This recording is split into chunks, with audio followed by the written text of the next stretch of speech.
Good evening, ladies and gentlemen. The time now is 11:39 p.m. and the day is Thursday, January 21. My name is Kathleen Prokop. I live in Hemet, California, and I attend and worship service at 412 Church located in San Antonio, California, in a corner of Lion and 7th, just past Florida, coming from Acacia on Lion. So, tonight I shall share my opinion to you about Psalm 90. It's Pursuing God, and it's the 412 Women's Ministry Bible Study. It's the book of Psalms. It says, listen, learn, and live. So let's talk about what it means by pursuing God. That's P-U-R-S-U-I-N-G. Please forgive my accent. So the book of Psalms, according to the introduction, is written by Moses. You may know that Moses led the Israelites, the Hebrews, in the wilderness for 40 years instead of 1 month.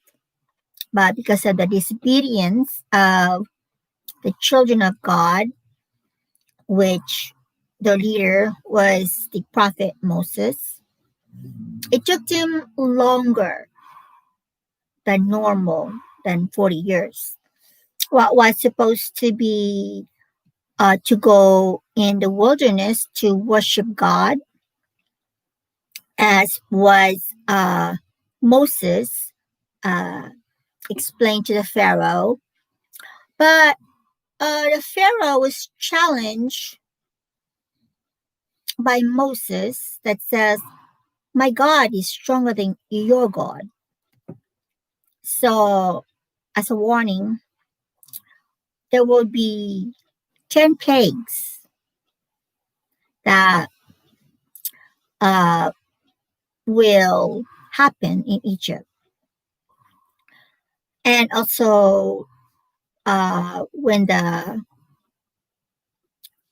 angel of death, if people, as directed by God to Moses, which Moses informed the people that they need to smear lamb's blood on their doorsteps, doorposts, and windows, so that the angel of death will pass them. And that was during the Passover. They call it Passover because they had to leave in a hurry, because it was so. So that was just a little bit story about how the Israelites, the Hebrew, got their freedom from Egypt. They were under bondage. They were working to make to build the triangle buildings in Egypt. What was that? The not a temple, but the pyramid. And it was, I do believe, one of Moses' project was also to build the pyramid. And if I'm not mistaken, according to the movie 10 Commandments, that it was Moses that did the mathematics. Isn't that wonderful? Moses knows math. Could you imagine scientists today, could they make math calculation on how to build a pyramid? Okay, so now the stay on the path comment on lesson 11, Psalms 90. Teach us to number our days. So we are pursuing God, right? And according to the verse on Psalm 90, so teach us to number our days that we may gain a heart of wisdom. And in this instant, Moses was not talking about what the book of Proverbs was talking about, where it's supposed to bring patience and perseverance and virtue. What's more like Moses talking about is that pursuing eternal and not merely something that visible to the eye or eternal means what's essential to the soul. So in here as well, because it's not visible to the eye, God is teaching Moses, showing Moses to teach the people. In those days, they don't call it faith, they call it obedience. Okay? And Moses composed this Psalm 90 as his prayer to God. And it's focused on being eternal, not something carnal, but eternal, which is not visible to the eye. So something spiritual. The spirit dwells in us. So when you talk about eternal and it's not visible to the eye, is our obedience to God. But obedience is seen, right? It's observable in people's eyes.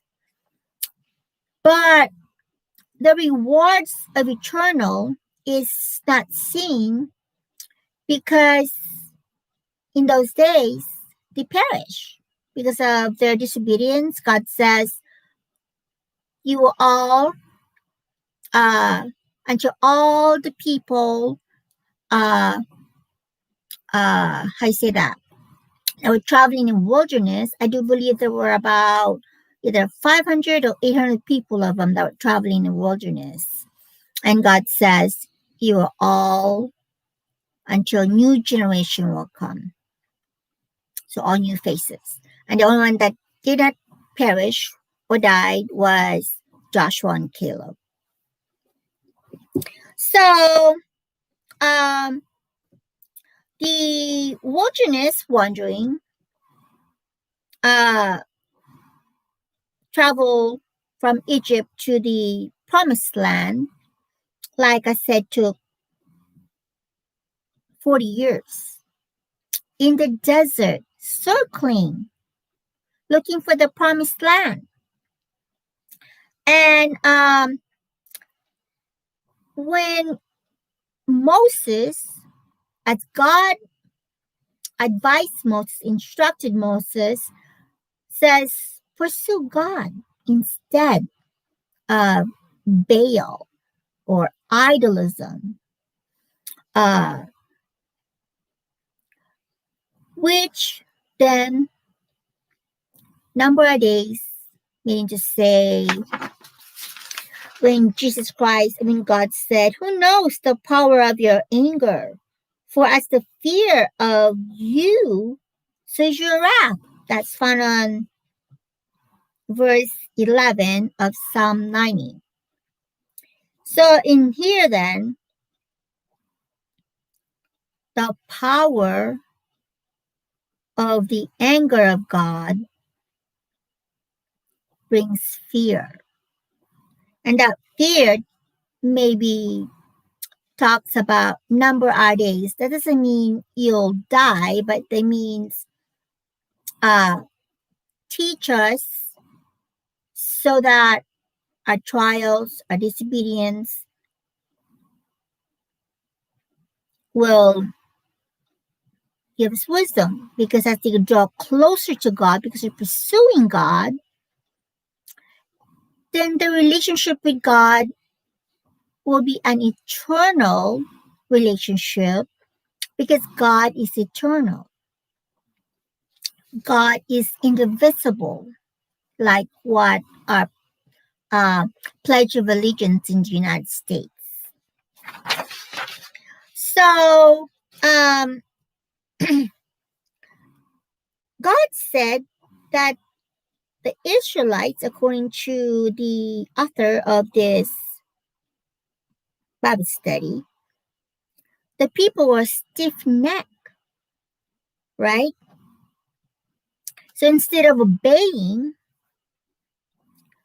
they rebelled instead against God. Time after time.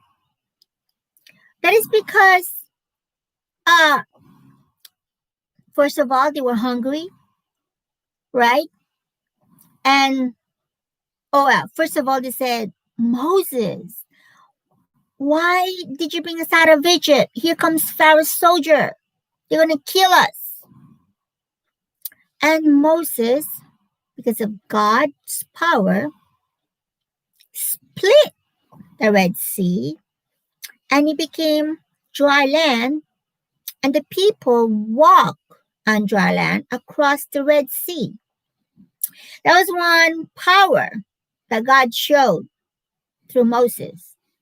God said, take your staff and you will touch the ground or whatever, and the Red Sea split in half. What thing happened to the fish? And I was reading to my nephews and nieces at that time, children's Bible, and talk about the Red Sea, and the fish were at the edge of the water that split, but they never crossed it.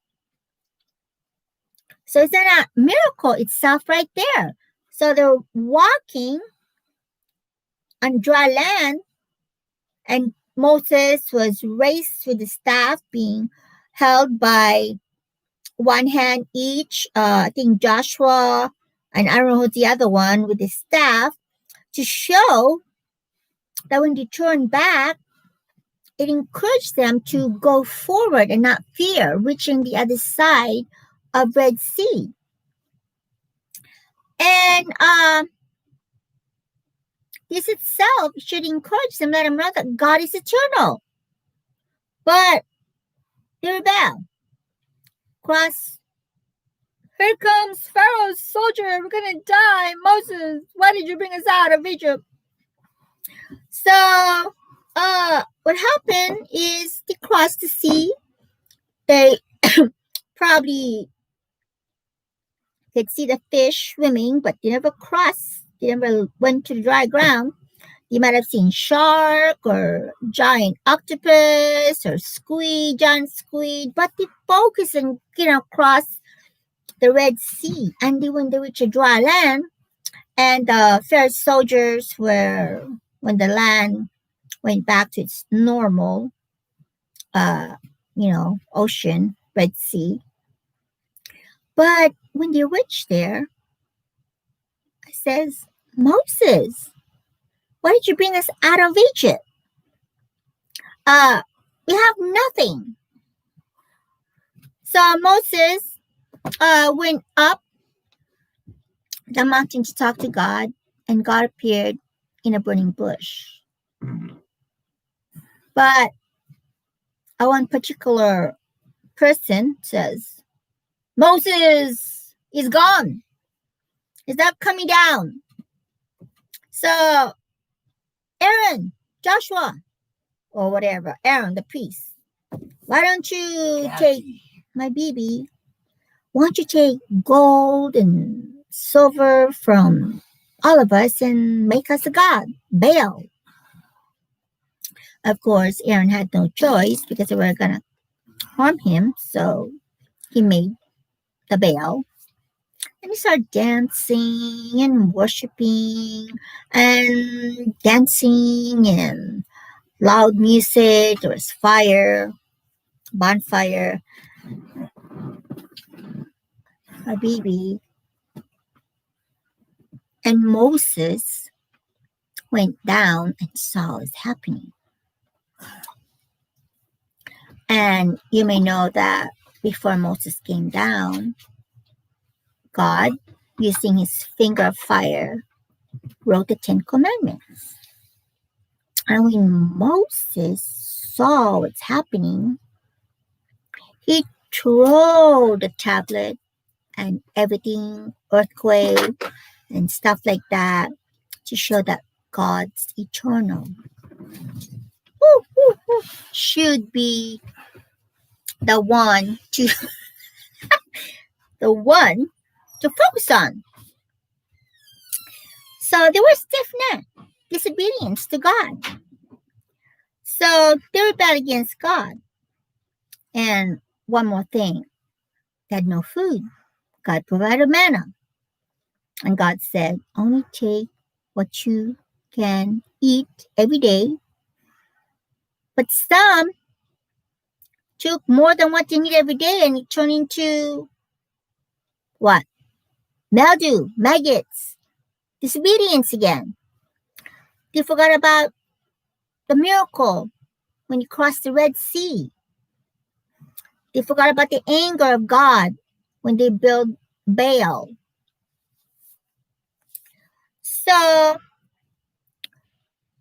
now, according to this one, says that this book is the oldest recorded psalm in Scripture. The oldest, means to say it happened in Genesis. It was written by Moses because the story of Egypt is in the book of Genesis. But by the way, the Pentateuch, which is the first 5 books, and the Old Testament was written by Moses. But it's inspired by God. Okay. So now, as we look more in depth about Psalms 90, this is turned to some of the scriptures. It says, Lord, verse 1, you have been our dwelling place in all generation. Before the mountains were brought forth, or ever you had formed the earth and the world, even when everlasting to everlasting you are God. So Moses is writing a poem, song. That book of Psalm is usually we call it the book of Psalms, poems.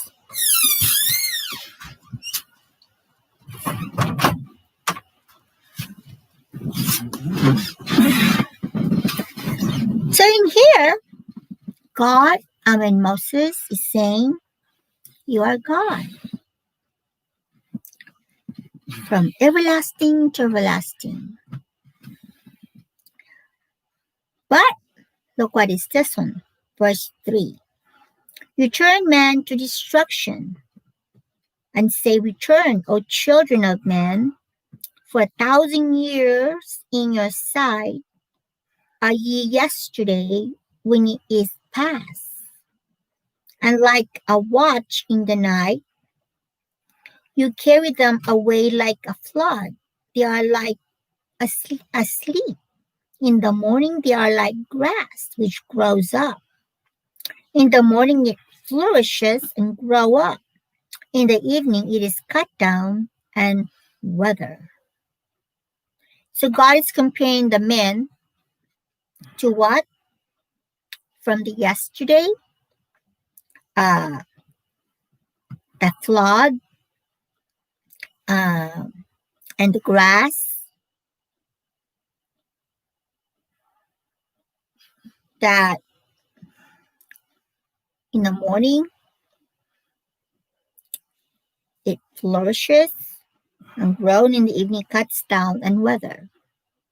But talks about in Psalm 1 when it says that when your feet is on the stream of waters, the root of the tree, it will not wither.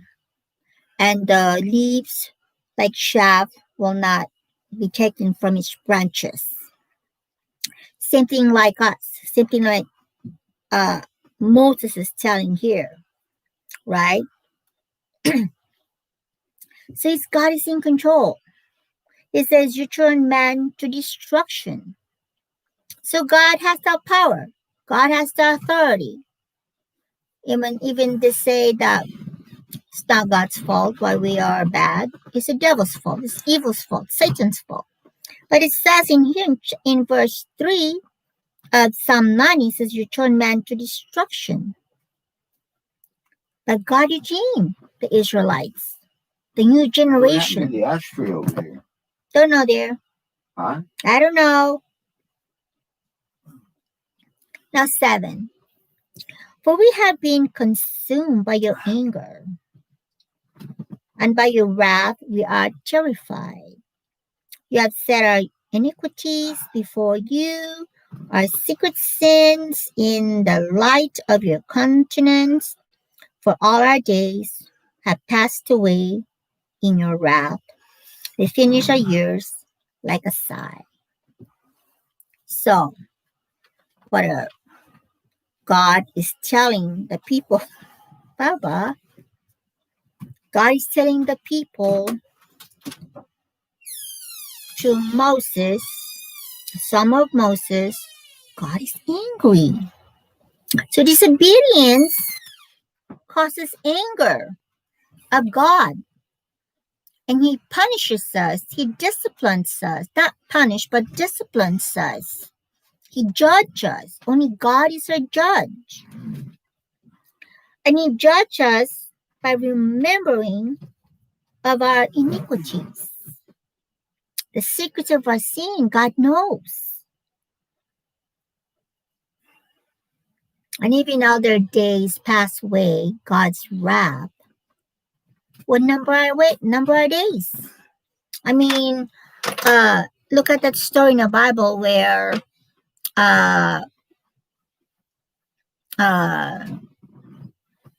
tribe had I think they lied or something like that. I forgot what it was. And there was an earthquake and the whole of them was swallowed under the ground during the earthquake. And that showed God's power. God is eternal. Now in 10, it says the days of our lives are 70 years. And if by reason of strength you are 80 years. Yet their boast is only labor and sorrow, for it is soon cut off, fly away. So in these days, not like during Adam time where they lived for 900 years. In here, in the days of Moses, they all died, right? 70 years, 80 years. How did they die? They only traveled in the wilderness for 4 years. How did the new generation came along? Well, maybe there was disease, maybe? That's the only way they would die. They were not starved because God giving them food. So, but it says that yet their boast is only labor and sorrow. That means to say there's only the works and sorrow that's they only have. Right? So who knows the power of your anger, for the fear of you, so your wrath. So teach us the number of our days, that we may gain a heart of wisdom. So teach us as we live daily. That is what this book is telling us now. As we live daily, let's not make God angry at us. Continue our obedience because God knows our sin. In those days, the propitiation of the sin is only through the prophets, right?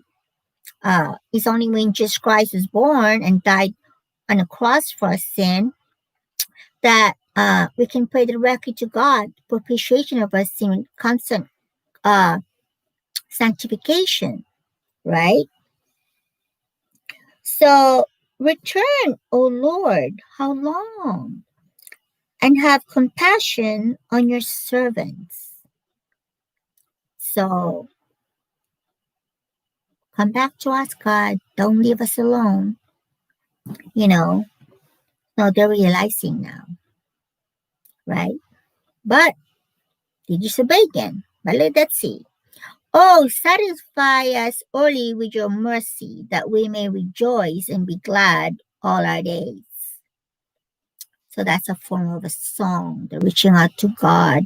Let's just say kissing, forgive my words, kissing to God. Make us glad according to the days in which you have afflicted us. Oh my gosh. They were afflicted. So they want now, as much as they were afflicted, that how God should be glad to them. We want to be happy, God. So be merciful to us, so that may we rejoice and be glad in all our days.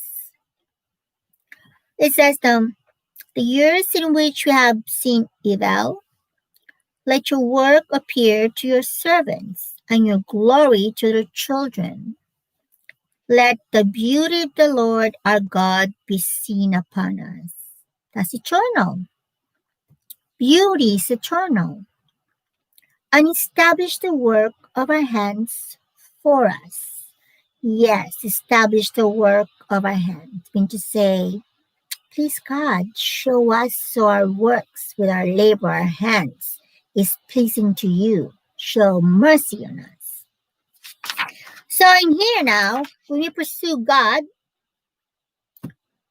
as the people are now pursuing God, they want mercy, they cry for mercy, so they may rejoice in all our days. They want to be glad according to the afflicted that they suffered or judge. So that the years is an evil. They may have gone to war with other nations. Uh, they may have, but the best thing about this chapter is says, establish the work of our hands for us. Yes, establish the work of our hands. So they're pursuing God now, right? Which is very good. Because when you pursue God, you see eternal. Eternal is like essential to the soul. It's our salvation. So in here it talks about modern technology within those days didn't have one. So let's not be concerned about that. Today we do have it. And God likes to use it because it was invented for good. For work, you need computer at work. When you're driving, you need GPS. In those days, Moses just maybe follow the stars, look at the sun. Well, now we have GPS now. So let's not forget about modern technology we have today. The lesson says, sense the presence of God and listen for his voice instead. But I said, God talked to us because we don't hear God's voice now, like you do in the olden days by the prophets. Talk to us in the Bible, to the newspaper, to the weather, to our loved ones. Like you're suffering. Your loved one sees it. And your loved one says, can I pray for you? Uh, can I share a verse with you? And so forth. So if look, God is looking in our life, what would he say about it? Are we pursuing God for eternal? For that is essential to our soul? So uh